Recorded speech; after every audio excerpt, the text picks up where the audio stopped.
क्या आपने कभी सोचा है कि 1857 की क्रांति से पहले भी भारत में स्वतंत्रता संग्राम की चिंगारी जल चुकी थी? क्या आप जानते हैं कि ओडिशा के वीर योद्धा सुरेंद्र साय ने अंग्रेजों के खिलाफ वह संघर्ष छेड़ा था जो 3 दशकों तक चला? कौन था यह योद्धा जिसे अंग्रेज किसी भी हालत में खत्म करना चाहते थे? उनकी कौन सी लड़ाई ने अंग्रेजों को हिला कर रख दिया? और आखिर उनका अंत इतना दर्दनाक क्यों हुआ कि सुनकर आपकी आंखें नम हो जाएंगी। इस वीडियो में हम आपको एक ऐसे महान योद्धा की कहानी सुनाने जा रहे हैं जिसकी वीरता की गूंज आज भी ओडिशा की धरती में सुनाई देती है, वीर सुरेंद्र साय। तो वीडियो को आखिर तक देखिए, क्योंकि आज हम जानेंगे उस युद्ध की कहानी जिसने अंग्रेजी हुकूमत की नींद हिला दी थी और जिसके कारण वीर सुरेंद्र साय को अपनी पूरी जिंदगी जंगलों, पहाड़ों और जेलों में बितानी पड़ी। सुरेंद्र साय का जन्म 23 जनवरी 1809 को ओडिशा के खुंटा गांव में हुआ था। वे ओडिशा के प्रसिद्ध चौहान वंश के शासक परिवार से थे। उनका हृदय बचपन से ही न्यायप्रिय और विद्रोही स्वभाव का था। जब संबलपुर के राजा का निधन हुआ तो सिंहासन पर बैठने का अधिकार सुरेंद्र साय को था, लेकिन अंग्रेजों ने षड्यंत्र करके उसे छीन लिया और अपने पसंदीदा शासक को गद्दी पर बिठा दिया। यही वह क्षण था जब सुरेंद्र साय ने अंग्रेजों के खिलाफ युद्ध छेड़ने का संकल्प लिया।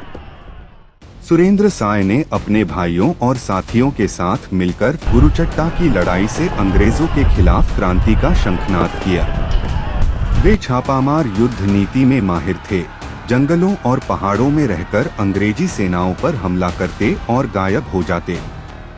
अंग्रेजों ने उन्हें कई बार पकड़ने की कोशिश की, लेकिन वे हर बार बचकर निकल जाते। उन्हें गिरफ्तार किया गया, जेल में डाला गया, लेकिन जेल से भागकर उन्होंने फिर से क्रांति शुरू कर दी। अंग्रेजों को हराने के लिए सुरेंद्र साय ने 1857 की क्रांति के दौरान देवगढ़ के किले को अपना गढ़ बनाया। देवगढ़ की पहाड़ियां उन्हें प्राकृतिक सुरक्षा प्रदान करती थीं। जब अंग्रेजों ने यह खबर सुनी कि सुरेंद्र साय और उनके क्रांतिकारी साथी यहां छुपे हुए हैं, तो उन्होंने पूरी फौज भेज दी। अंग्रेजी फौज की कमान कर्नल हैरिसन के हाथों में थी। उनके पास आधुनिक बंदूकें, तोपें और बड़ी संख्या में सैनिक थे। दूसरी तरफ सुरेंद्र साय के पास केवल तलवारें, धनुष बाण और कुछ पुरानी बंदूकें थीं। लेकिन उनके पास जोश और देशभक्ति की वह आग थी जो किसी भी आधुनिक हथियार से ज्यादा शक्तिशाली थी। रात के अंधेरे में अंग्रेजों ने देवगढ़ के किले को घेर लिया। उन्हें लगा कि यह लड़ाई सुबह तक खत्म हो जाएगी, लेकिन वे सुरेंद्र साय की रणनीति को नहीं जान। सुरेंद्र साय ने अपने योद्धाओं को कई समूहों में बांटा और पहाड़ों से अंग्रेजों पर तीरों और बाणों की बारिश शुरू कर दी। अंग्रेजी फौज किले के अंदर घुसने की कोशिश कर रही थी, लेकिन हर बार उन्हें भारतीय योद्धाओं की तलवारों का सामना करना पड़ता। वीर माधव साय और बालभद्र दे जैसे बहादुरों ने मोर्चा संभाल लिया था। तभी अंग्रेजों ने तोपों से हमला शुरू कर दिया। आग के गोले किले की दीवारों से टकराने लगे, लेकिन सुरेंद्र साय ने पलटवार किया। उनके सैकड़ों योद्धा तलवारें लहराते हुए अंग्रेजों की छावनी पर टूट पड़े।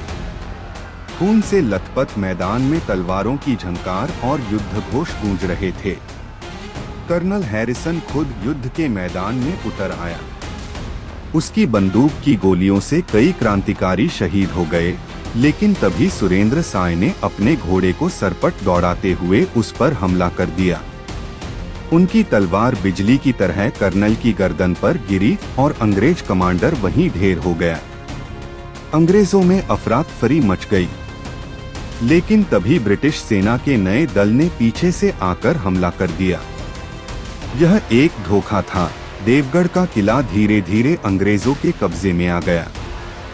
सैकड़ों वीर योद्धा शहीद हो गए, लेकिन सुरेंद्र साय बच निकले और अपने बचे हुए साथियों के साथ पहाड़ों में चले गए।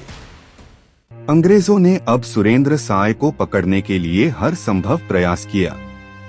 जंगलों में खोजी अभियान चलाए गए, मुखबिरों को भेजा गया। आखिरकार एक गद्दार की सूचना पर उन्हें पकड़ लिया गया। सुरेंद्र साय को कटक की जेल में भेज दिया गया। 19 साल तक उन्होंने जेल में अमानवीय यातनाएं सही, लेकिन उनका हौसला कभी नहीं टूटा। 28 फरवरी 1884 को उन्होंने इस दुनिया को अलविदा कह दिया।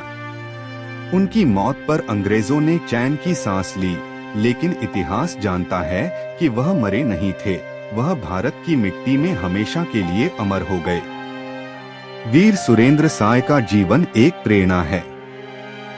उन्होंने अपना पूरा जीवन मातृभूमि के लिए बलिदान कर दिया, लेकिन क्या आज हम उनके बलिदान को याद करते हैं? क्या हमारे स्कूलों में उनके बारे में उतनी ही बातें होती हैं जितनी दूसरे स्वतंत्रता सेनानियों के बारे में? क्या हम उनके संघर्ष से कुछ सीख सकते हैं? क्या आप जानते थे कि वीर सुरेंद्र साय ने अंग्रेजों के खिलाफ 30 साल तक युद्ध लड़ा था? अगर नहीं, तो अब जब आपको पता चल गया है, तो क्या आप इस महान योद्धा की कहानी को आगे बढ़ाना चाहेंगे? नीचे कमेंट करें और हमें बताएं कि वीर सुरेंद्र साय की यह गाथा आपको कैसी लगी।